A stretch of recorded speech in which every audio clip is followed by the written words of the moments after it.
یا ایھا الناس اتقوا ربکم الذی خلقکم من نفس واحدہ، اے پوری انسانیت اس اللہ سے ڈر جاؤ، اس رب کا تقوی اختیار کرو جس نے تم سب کو ایک جان سے پیدا کیا، یعنی سیدنا آدم علیہ السلام، وَخَلَقَ مِنْهَا زَوْجَهَا، اور اسی جان سے اس کا جوڑا بنا دیا، یعنی سیدہ حوا۔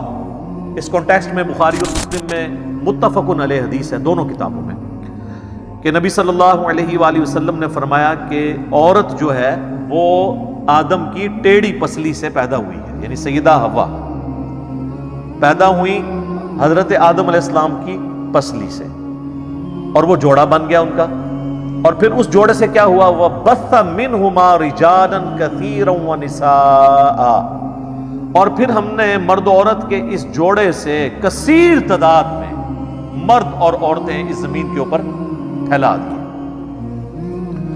اس کی تفصیل ہمیں قرآن و حدیث میں نہیں ملتی کہ یہ کس طریقے سے ہوا، البتہ سابقہ جو ہمارے پاس نالج ہے اسرائیلی روایات کی شکل میں جیوز اور کرسچنز کے ہاں، اس سے ہمیں تھوڑا بہت اس کا اشارہ ملتا ہے کہ حضرت آدم اور سیدہ حوا علیہم السلام، ان کے ہاں ایک جوڑا صبح کے وقت پیدا ہوتا تھا اور ایک جوڑا شام کے وقت، اور وہ بڑے مختصر وقت میں جوان بھی ہو جاتے تھے، چونکہ اللہ نے اب سٹارٹ تو لینا تھا نا، سٹارٹ کے وقت تو کچھ نہ کچھ ایسی ایکٹیویٹی پرفارم ہونی تھی نا، اور پھر جو صبح کے وقت جوڑا ہوتا تھا نا، اس کا کراس شام والے جوڑے کے ساتھ ہوتا تھا، یعنی صبح کے وقت جو لڑکا تھا اس کا نکاح شام والی لڑکی کے ساتھ، اور جو شام والا لڑکا ہے اس کا صبح والی لڑکی کے ساتھ، اس طرح کراس ہوتا تھا۔ اور جب یہ سلسلہ شروع ہو گیا، اس کے بعد پھر اللہ تعالیٰ نے جو بہن اور بھائی والا رشتہ ہے، جو پہلے اس وقت میں ظاہر ہے کہ ایز اے لاسٹ ریزارٹ اس کو آغاز کرنے کے لیے وقتی طور پر حلال تھا، اس کو قیامت تک کے لیے حرام کر دیا۔ وہ ابدی حرمت والے رشتے کون کون سے ہیں وہ بھی سورۃ النساء میں آ جائیں گے۔ تو اس طریقے سے یہ معاملہ چلا، اور اسی کانٹیکس میں وہ قابیل اور حابیل کا واقعہ بھی ملتا ہے، وہاں پہ بھی ان کا کنفلکٹ اسی بات پہ ہوا تھا، اس پہ میری ڈیٹیل ویڈیو ریکارڈڈ ہے، سورۃ المائدہ میں وہ واقعہ آئے گا، تو انشاءاللہ اس پہ ہم گفتگو کریں گے۔ تو اللہ تعالیٰ فرماتا ہے کہ اس جان سے اس کا جوڑا یعنی سیدہ حوا کو پیدا کیا، اور کثیر تعداد میں پھر مرد و عورت اس زمین کے اوپر بسا دی اللہ نے۔ واتقوا اللہ، ڈر جاؤ اس اللہ سے، اس کا تقوی اختیار کرو۔ الذی تساءلون بہ والارحام، وہ اللہ کے جس کے ذریعے تم ایک دوسرے سے سوال کرتے ہو، یعنی جب معاملہ بالکل پھنس جاتا ہے تو آخر میں انسان کہتا ہے یار اللہ کے لیے جانے دو، اللہ کے لیے معاف کر دو، ٹھیک ہے اس کی غلطی ہے لیکن اللہ کا واسطہ۔ تو اللہ تعالیٰ فرماتا ہے تم اپنے جھگڑوں میں جب بالکل بے بس ہو جاتے ہو تو جس ذات کا حوالہ دے کر ایک دوسرے کو خوف دلاتے ہو کہ اللہ سے ڈرو، اس کے ساتھ یہ نہ کرو، اس اللہ کا تقوی پھر تم اختیار بھی کرو۔ یہ صرف ایک زبانی کلامی جملہ نہ ہو، جس طرح ہمارے اکثر لوگ یہ بولتے ہیں جی وہ جیڑی رات قبر ہی جی وہ باہر نہیں، جیڑی باہر ہے وہ قبر ہی نہیں، تو اس کے بعد تو یہ ہونا چاہیے کہ آج سے تم قبر کی تیاری بھی شروع کر دو۔ نہیں، یہ جملے وہ بدماش اور گنڈے بول رہے ہوتے ہیں جو قاتلانہ حملے میں بچ جاتے ہیں، اور اس کے بعد ان کی کوئی لائف چینج بھی نہیں ہوتی۔ ہونا تو چاہیے اس کے بعد پھر وہ لائف بھی اس طریقے سے گزارے نا کہ آج کی رات اگر قبر میں چلے گی تو میں اللہ کو منہ بھی دکھا دوں۔ تو یہ ایک روایتی جملے ہیں، ایک علمی شہوت ہے کو پوری کر لے جب تک پریکٹیکلی آپ اللہ کو اکاؤنٹیبل نہیں ہوتے۔ تقوی مسند احمد میں حدیث ہے صحیح سند کے ساتھ،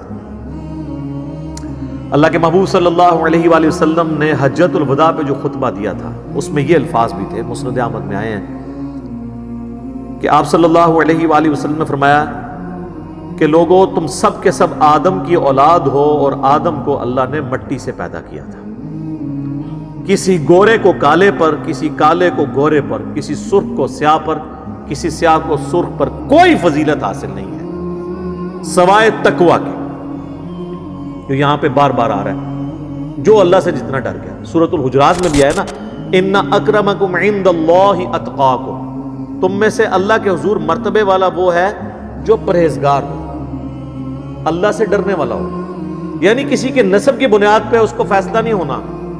ہاں اگر نسب اس کا اچھا ہے اور اعمال بھی اچھا ہے تو پھر نسب ظاہر ہے وہ پھر ویلیو ایڈیشن کر دے گا. پھر سیدہ فاطمہ ہی جنتی عورتوں کی سردار ہوں گی جو بخاری مسلم میں آیا. پھر سیدنا حسن و حسین ہی جنتی نوجوانوں کے سردار ہوں گے جو جامعہ ترمذی کے اندر آیا اور مسند احمد کے اندر. لیکن پہلی چیز ہے کہ عمل بھی درست ہوئے.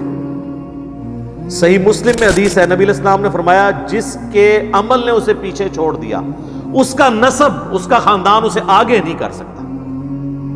ہاں جس کے نسب نے اسے، جو عمل نے اس کو پیچھے نہیں چھوڑا، عمل اس کے درست ہے، تو پھر اس کا نسب اسے فائدہ دے گا. تو ہم ایکسٹریم رویوں پہ نہیں ہیں، ہم نسبت کو مانتے ہیں، لیکن نسبت یہ نہیں ہونی چاہیے کہ ہو سید اور سب سے زیادہ جو ہے وہ سوٹیں بھی وہی لگا رہا ہو. پھر تو اس کی عزت نہیں ہوگی جب تک اس کے اعمال نہیں ہوں گے. اس پہ بھی میرے یوٹیوب پہ ایک ویڈیو ہے، کیا سارے ہاشمی سید جو ہیں ان کا احترام کیا جائے؟ تو یہ دیکھنا ہوگا کہ وہ سید ہونے کا حق بھی ادا کر رہے ہیں، نہیں صرف دعویٰ کرنے سے نہیں. تو اس مسند احمد کی حدیث میں الفاظ ہیں کہ کسی گورے کو کالے پر، کالے کو گورے پر، سرخ کو سیاہ پر، سیاہ کو سرخ پر کوئی فضیلت نہیں سوائے تقویٰ کے. تقوی کی بنیاد پہ اللہ تعالیٰ قیامت والے دن نوازے گا. تو یہاں پہ بھی آپ دیکھیں سٹارٹ ہوا یا ایھا الذین آمنوا اتقوا ربکم، اپنے رب سے ڈرو، اس کا تقوی اختیار کرو. پھر آگے چل کے پھر آیا واتقوا اللہ الذی تساءلون بہ والارحام. یہاں پھر تقوی کو اللہ تعالیٰ نے ایڈریس کیا. تو اس اللہ سے ڈرو جس کی وجہ سے ایک دوسرے سے سوال کرتے ہو. والارحام، اور جو اللہ تعالیٰ نے رحمی رشتے بنائے ہیں، خون کے رشتے بنائے ہیں، ان کی بھی پاسداری کرو. یعنی اللہ سے ڈرتے ہوئے جس طرح ایک دوسرے کو سوال کرتے ہو، اللہ ہی سے ڈرتے ہوئے ارحام کا بھی خیال رکھنا ہے، رحمی رشتوں کا. یعنی یوٹرس رحم کہا جاتا ہے عربی میں. تو یعنی ماں کے رشتے سے یا باپ کے رشتے سے جو تمہارے رشتہ دار ہیں ان کا بھی خیال رکھنا ہے. قطع رحمی نہیں، صلہ رحمی. بخاری اور مسلم دونوں میں حدیث ہے، جب اللہ تعالیٰ نے صلہ رحمی کو پیدا کیا تو فرمایا کہ جو تجھے جوڑے گا میں اس سے اپنا تعلق جوڑوں گا، اور جو تجھے توڑ دے گا میں اپنا تعلق اس سے توڑوں گا. اور ایک اور حدیث ہے بخاری اور مسلم دونوں میں کہ نبی علیہ السلام نے فرمایا کہ قطع رحمی کرنے والا شخص جو ہے وہ جنت میں داخل نہیں ہوگا. تو رشتہ داروں کے ساتھ صلہ رحمی کرنا ضروری ہے، لیکن یہ صلہ رحمی ہوگی اللہ اور اس کے محبوب صلی اللہ علیہ وآلہ وسلم کی تعلیمات کے اندر. یہ نہیں ہے کہ وہ یہ ماں کے جی داڑھی مڈا دے رہی تھا میں دودھ نہیں بخشا گی. کتنی متکبر مائیں ہیں جو یہ جملہ بولتی ہیں. ان ماؤں سے پوچھو کہ بھئی تم نے خود جنت میں جانا ہے کہ نہیں، کہ تم دوسروں کی جنت کا فیصلہ کر رہی ہو اور اکڑ رہی ہو اللہ اور اس کے رسول کی مخالفت کے اوپر. ماں باپ کی عزت کا ہمیں کس نے حکم دیا ہے؟ اللہ نے. اور اگر ماں باپ اللہ کے باغی ہوں اور پھر وہ اکسائیں اپنی اولاد کو کہ وہ اللہ کے مخالفت پہ کھڑا ہو تو پھر ان کی اطاعت نہیں ہوگی. لیکن دنیا میں سورہ لقمان میں ہے کہ معروف طریقے سے ان کے ساتھ چلنا ہے، بدتمیزی نہیں کرنی، لیکن ان کا کہنا نہیں ماننا اس معاملے میں جہاں پہ وہ اللہ اور اس کے محبوب صلی اللہ علیہ وآلہ وسلم کے خلاف چلنے کا حکم دے. دنیا معروف طریقے سے لے کے چلنا ہے. وہ صحیح بخاری میں حدیث ہے، اسماء بنت ابی بکر کہتی ہیں کہ میری والدہ میرے پاس آتی ہے لیکن اس نے اسلام قبول نہیں کیا، مشرکہ ہے، بت پرست ہے، کیا میں اس کے ساتھ حسن سلوک کروں؟ تو آپ نے فرمایا ہاں، دنیا میں معروف طریقے سے حسن سلوک کروں. وہ حقوق آپ نے پورے کرنے ہیں، نان و نفقہ بھی دینا ہے اور اسی طریقے سے بیمار ہو جائیں تو علاج بھی کروانا ہے، یہ سارے کام کرنے ہیں. لیکن جہاں وہ کہیں پر آپ کو اللہ کی نافرمانی پہ اکسائیں اور ایکسپلائٹ کرنے کی کوشش کریں. کئی عورتیں ہیں جو اپنی بچیوں کو کہتی ہیں کہ نقاب نہ کرو ورنہ تمہارے اچھا رشتہ نہیں ملے گا. اندازہ کریں. تو جن بے پردہ عورتوں کو اچھے رشتے مل گئے ہوئے ہیں تو کیا ان کی زندگیاں سکون سے گزر رہی ہیں؟ ان کی طلاقیں نہیں ہو رہی ہیں؟ ان چیزوں پہ فیصلے ہونے ہیں. دنیا کا تو پتہ نہیں کہ کیا بھروسہ کب موت آ جائے. اللہ کی نافرمانی نہیں کی جا سکتی. تو رحمی رشتوں کا بھی خیال رکھو. ان اللہ کان علیکم رقیبا، بے شک اللہ تعالی دیکھ رہا ہے جو کچھ تم کر رہے ہو. یہ سب سے بڑی تھریٹ ہے. اور یہ اگر انسان کے سامنے یہ معاملہ ہر وقت رہے کہ میرا رب مجھے دیکھ رہا ہے تو پھر انسان کے لیے گناہوں سے بچنا آسان ہو جاتا ہے. دنیا کی شرم اور حیا کی وجہ سے لوگ برائی سے بچ جاتے ہیں. کئی لوگ ہیں وہ داڑھی رکھتے کہتے ہیں جی اب داڑھی رکھ کے تو یہ کام نہیں اب کر سکتے ہم. کئی لوگوں نے ٹوپی رکھی ہوئی ہے تو وہ ٹوپی کی شرم و حیا کی وجہ سے کئی کام چھوڑ دیتے ہیں کہ لوگ کہیں کہ یار یہ دیکھو اس نے کیا کیا. تو سب سے بڑھ کر شرم و حیا اللہ کی کرنی چاہیے، اور وہ اللہ جو دیکھ رہے ہیں. باقیوں کا دیکھنا تو میٹر نہیں کرتا، وہ سزا بھی نہیں دے سکتے، اور اللہ وہ دیکھنے والا ہے کہ اگر وہ سزا کا فیصلہ کر دے تو کوئی چھڑا نہیں سکتا. یہ بات ہے. اور اگر وہ چھوڑنے کا فیصلہ کر دے تو کوئی پکڑ نہیں سکتا. يَمْسَسْكَ اللَّهُ بِضُرٍّ فَلَا كَاشِفَ لَهُ إِلَّا هُوَ، اگر اللہ کسی کو پکڑ لے تو اس کے سوا کوئی نہیں چھوڑ سکتا. وَإِن يَمْسَسْكَ بِخَيْرٍ، اور اگر وہ خیر کا ارادہ کر لے، فَلَا رَادَّ لِفَضْلِهِ، اس کے فضل کو کوئی ٹال نہیں سکتا. تو اس اللہ کو اپنے سامنے رکھو. اس کانٹیکس میں وہ حدیث جبریل بڑی مشہور ہے، بخاری مسلم دونوں میں ہے، اور مسلم میں کتاب الایمان چیپٹر میں پہلی حدیث ہی یہی ہے. پہلی 92 روایتیں تو مقدمے کی ہیں، 93 نمبر حدیث جو مسلم شریف میں ہے نا، حدیث جبریل بڑی ڈیٹیل ہے. اس میں حضرت جبریل نے انسانی شکل میں آ کے جب مختلف سوال کیے تو ایک سوال اس میں یہ تھا کہ فرمائیے کہ احسان کیا ہے.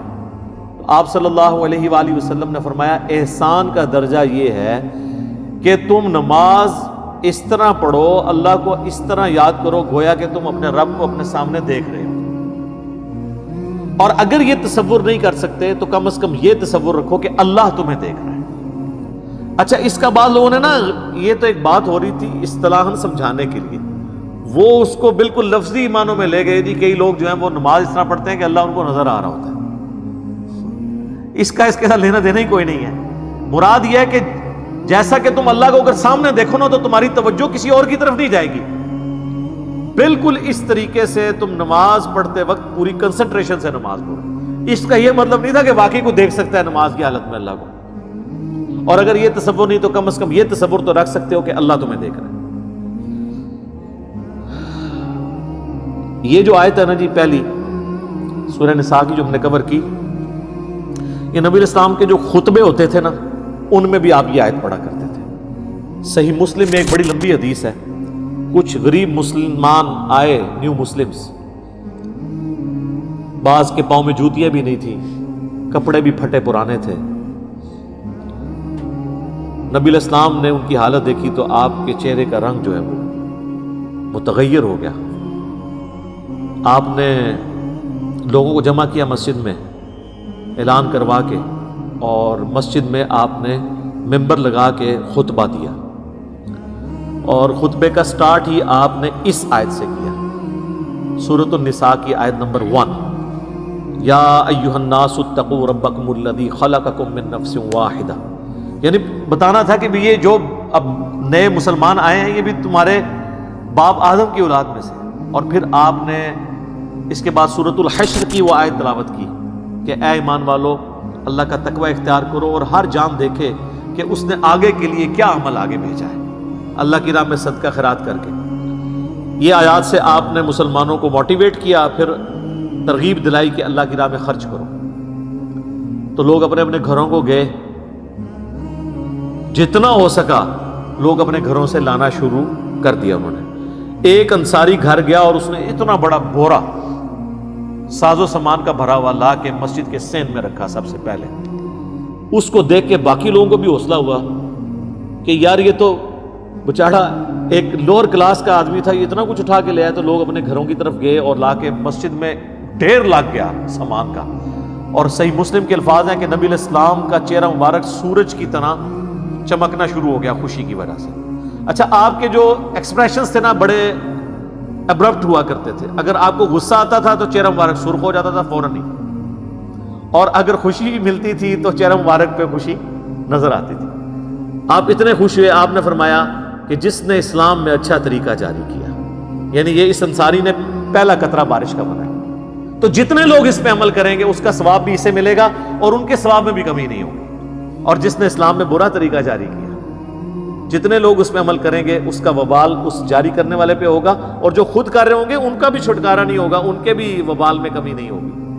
یہ آدھی حدیث جو پیش کر کے بدعت حسنہ اور بدعت سیئہ ثابت کرتے ہیں، اس میں الفاظ ہے سنتن حسنتن اور سنتن سیئتن، یا حالت رفع میں پڑھیں گے تو سنتن حسنتن، سنتن سیئتن، اچھا طریقہ، اچھی سنت اور بری سنت۔ یہ سنت سے مراد طریقہ، تو اسلام میں اچھے طریقے جاری جو کرتا ہے اس کو ثواب ملتا ہے، بشرطے کہ دین نہ بدلے۔ جس طرح امام بخاری، امام مسلم نے کتابیں لکھی، حضرت ابوبکر، عمر، عثمان و علی نے تو کوئی کتاب نہیں لکھی حدیث کی، تو یہ ان کو طریقہ اللہ نے سجھایا، انہوں نے حدیث کو ریٹن فارم میں لے کے آئے۔ اسلام میں اچھا طریقہ ہے، یہ بدعت نہیں ہے۔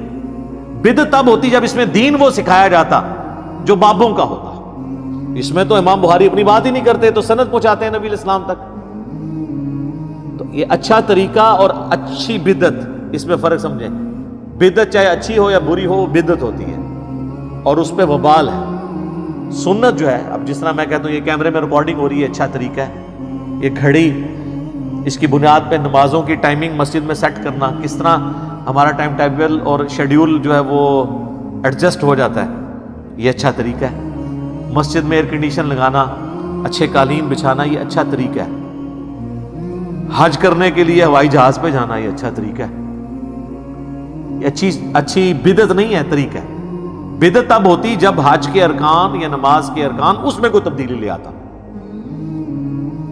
تو یہ سپورٹیو چیزیں، جو دین کو سپورٹیو چیزیں جو ہیں وہ بدعت نہیں ہوتی، اچھے نئے طریقے ہوتے ہیں۔ ہاں دین کو کوئی بدل دے، کوئی فجر کی 2 کی بجائے 3 رکھتے پڑے اور کہ جی خیر ہے ایک فالتو ہی پڑی ہے، وہ 3 بھی 0 سے ملٹیپلائی ہو جائیں گی، کیونکہ وہ نبی کے طریقے سے ہٹ جائے گی صلی اللہ علیہ وآلہ وسلم۔